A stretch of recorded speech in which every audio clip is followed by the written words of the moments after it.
नमस्कार मित्रांनो, आज मी तुमच्याकरता घेऊन आली आहे साऊथ इंडियन पद्धतीचे मिक्स डाळीपासून वडे।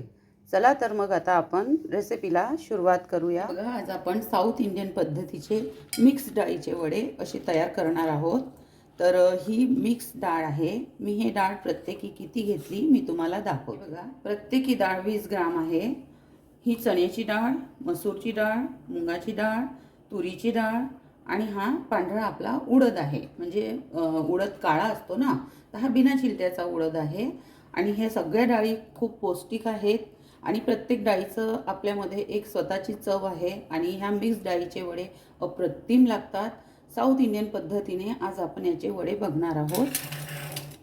हे बघा, मी हे डाळ आहे ना 3 तास अशी भिजवून घेतलेली आणि मग मी याला एका कापडावर घालून याचं स्वच्छ पाणी असं काढून घेतलेलं आहे, ड्राय केलेलं आहे। कारण आपल्याला याच्यामध्ये एकही थेंब पाणी न घालता याला आपल्याला एकदम पेस्टही करायची नाही, आबडधोबड अशी वाटून घ्यायची आहे। आता आपण पुढची प्रोसिजर बघूया। आता मी ही डाळ संपूर्ण या मिक्सरमध्ये घालून घेणार आहे।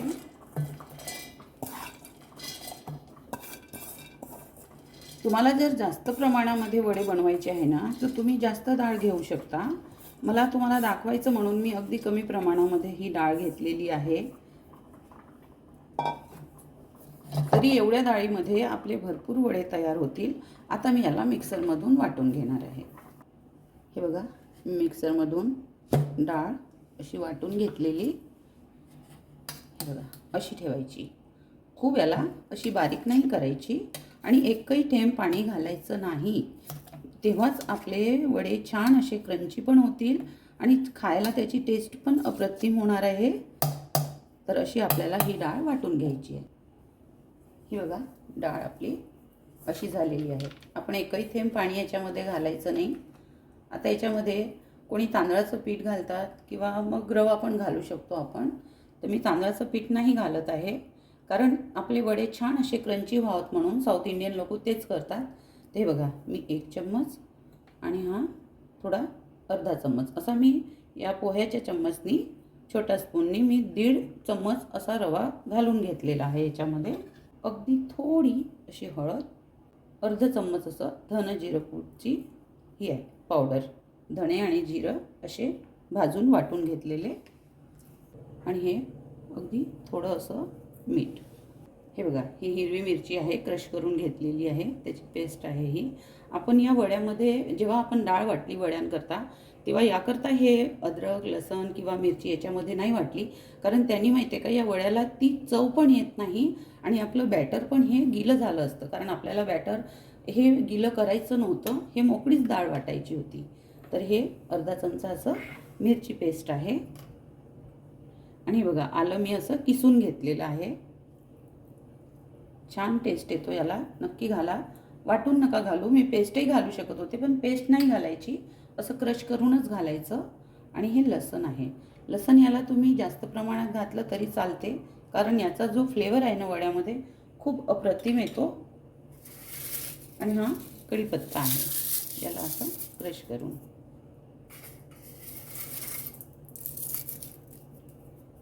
आणि आता एक अशी ट्रिक आहे की त्यांचे वडे इतके खुसखुशीत आणि का इतके छान लागतात। तर हे बघा, हे तेल मी तापायला ठेवलं आहे, हे गरम तेल आहे। याच्यामध्ये मी थोडं गरम तेल घालून घेते आहे।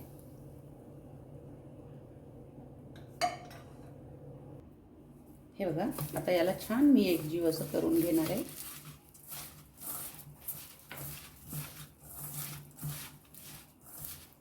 खूप छान लागतात हे वडे आणि झटपट अशी बनणारी आहे ही रेसिपी।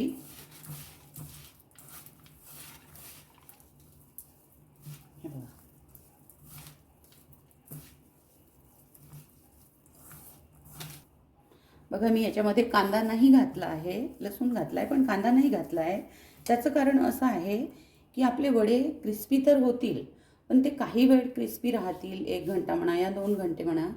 पण कांदा जर नाही घातला तर आपले वडे बराच वेळ हे क्रिस्पी राहतील। तुम्ही दुसऱ्या दिवशीपर्यंतही हे क्रिस्पी राहतील, हे नरम होणार नाही। मी खात्रीने सांगते तुम्हाला, नक्की ट्राय करा। मी याच्यामध्ये कांदा नाही घातलेला आहे। तुम्हाला हवा तर तुम्ही घालू शकता कांदा, असं काही नाही। पण मी नाही घातला आहे, कारण आपले वडे हे क्रिस्पी व्हावं म्हणून. हे बघा, असं हे बॅटर आता आपलं संपूर्ण मिळून झालेलं आहे. असा गोळा घ्यायचा, असा तुम्हाला म्हणजे कशा आकाराचे किंवा किती मोठ्या आकाराचे वडे करायचे आहे त्याप्रमाणे तुम्ही गोळा घ्या. असा ठेवायचा, हाताला थोडं तेल लावायचं, मी लावलेलं नाही आहे. हे बघा असं. आणि हा वडा आहे ना, असा काठाणी वगैरे अगदी व्यवस्थित असा एकसारखा बारीक व्हायला पाहिजे. खूप जाडाही नका ठेवू आणि अगदी पातळही नका करू. काय होतं ना, मग ते काठाणी असं जाडं असतं आणि मग ते आपले वडे प्रॉपर असे तळले जात नाही. म्हणून म्हणते की असं मध्ये घ्यायचं आणि असा प्रेस करायचा, म्हणजे आपले वडे छान असे गोल गोल होतील. हे बघा, कडकडीत आपलं गरम असायला पाहिजे. वडे घालून झाल्यानंतर 1 ते 2 मिनिटानंतर मग गॅस थोडी कमी करायची, कारण त्यांनी काय होईल ना की आपले वडे आतमधून छान असे शिजून येतील. नाहीतर काय होईल, गॅस जर आपली फास्ट असली की ते वरून तळले जातील आणि आतमधून कच्चे राहतील. आता आपलं तेल हे गरम झालं किंवा नाही तसं हे मी थोडं टाकून बघते याच्यामध्ये. हे बघा, आपलं तेल छान असं गरम झालेलं आहे. तेल असं कडकडीतच असायला पाहिजे.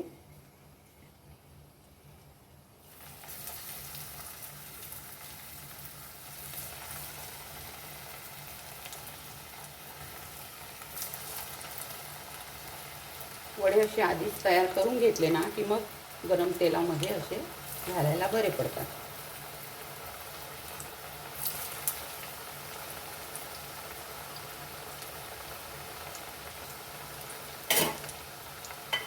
याला चम्मच वगैरे लावायचा नाही किंवा झारा वगैरे लावायचा नाही. काही वेळ त्याला होऊ द्यायचं तसंच आणि गॅस थोडी मंद करायची. आता याला एका बाजूनी आणखी असे 2-3 मिनटं आपण तळून घेऊ.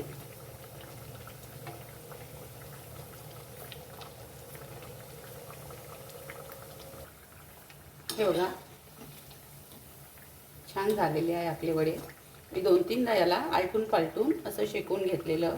मी तुम्हाला याकरता म्हटलं की आपण डाळ वाटताना त्याच्यामध्ये मॉइश्चर नको, म्हणजे पाणी नको, डाळ अगदी कोरडी करून घ्या. त्याचं कारण असं होतं की डाळ आपली जर ओली असली ना तर आपले वडे तेल पितात, आणि डाळ जर आपण ड्राय करून वाटली ना तर मग आपले वडे तेल जास्त पित नाही. मग आपले वडे पण छान होतात, त्याचा एक स्वाद टेस्ट पण खूप छान येतो. बघा, आता आपले वडे झालेले आहे. आता मी हे काढून घेते आहे. हे बघा, आता वड्यांसोबत आपल्याला खायला चटणी लागणार आहे ना, हिरवी. ही कोथिंबीर आहे, छान अशी भरपूर घालून घ्यायची. आणि ही 2-3 मिरची आहे, मी याचे धुवून काप करून घेतले. तुम्ही मिरची तुमच्या चवीप्रमाणे कमी जास्त करू शकता. आणि हे 5 ते 6 लसणाच्या पाकळ्या, खूप छान चव येतं याला. आणि हा थोडा गूळ, हा नक्कीच घाला याच्यामध्ये, याने खूपच छान अशी चव येते. आणि ही भाजलेली चण्याची डाळ आहे, तुम्ही त्याला काय म्हणता तुमच्याकडे, आमच्याकडे याला चण्याचा डाळवा वगैरे म्हणतात. तर हे घालती आहे, याने पण आपली चटणी अप्रतिम खूप चविष्ट अशी लागेल त्या वड्यांसोबत. आणि हे अर्ध निंबू असं पिळून घेणार आहे याच्यामध्ये.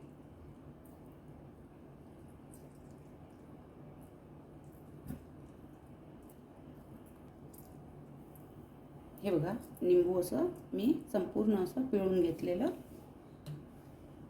आता याच्यामध्ये अगदी थोडं असं मीठ, कारण आपण गूळ घातला आहे.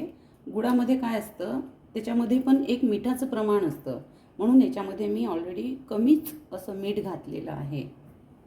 आता मी ही चटणी तुम्हाला मिक्सरमधून वाटून दाखवते.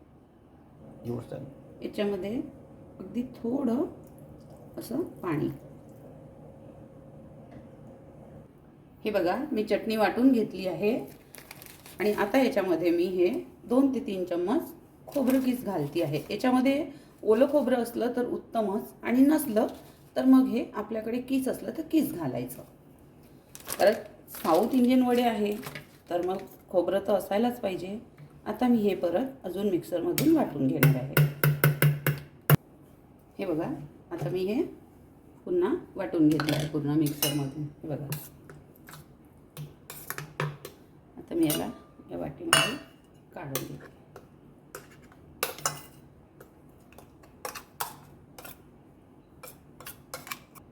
ही बघा आपली चटणी रेडी झाली आहे.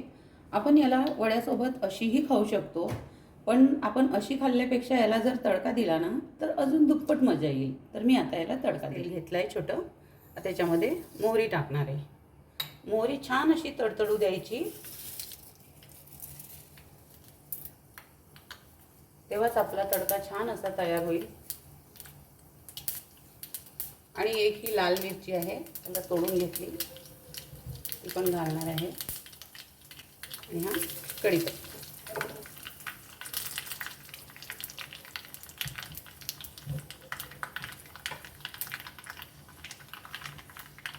बघा आता आपला तडका तयार झालेला आहे. बघा आता याच्यामध्ये चटणीमध्ये घालून घेतली. मस्त आपला तडका बसला याच्यामध्ये गरम मस्त छान असं. याला थोडं मिक्स करून घ्यायचं.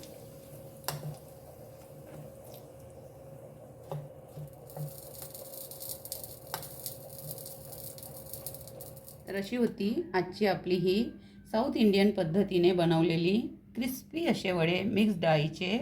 तर तुम्हाला कशी वाटली माझी या पद्धतीने रेसिपी मला नक्की सांगा. हे बघा वडे किती छान असे क्रंची झालेले आहे. हे बघा तुम्हाला तोडून पण दाखवते. हे बघा आतमधूनही छान असे शिजलेले आहेत. आणि ही आपली खोबऱ्याची चटणी आहे. याच्यामध्ये असं डीप करायचं, त्याच्यासोबत कांदा किंवा तुम्हाला अजून निंबू लागतं तर निंबू पण घेऊन तुम्ही खाऊ शकता. आणि कांदा या वड्यासोबत तर अप्रतिम लागतो. पण आपण साऊथ इंडियन बनवलेले आहे, मी दोन्ही सांगते आहे तुम्हाला. तर माझ्या चॅनलवर तुम्ही नवीन आहात तर माझ्या चॅनलला नक्की सबस्क्राईब करा, ताकी मी असेच तुमच्याकरता नवनवीन व्हिडिओ घेऊन येणार आणि तुम्हाला हे रेसिपी मी दाखवणार आहे नवनवीन व्हिडिओची. तर माझ्या चॅनलला सबस्क्राईब करा, लाईक करा, शेअर करा, कमेंट करा. आणि हे खूप अप्रतिम लागतात वडे. नक्की ट्राय करा, तुम्ही नक्की ट्राय करा आणि मला कमेंट करून पण सांगा.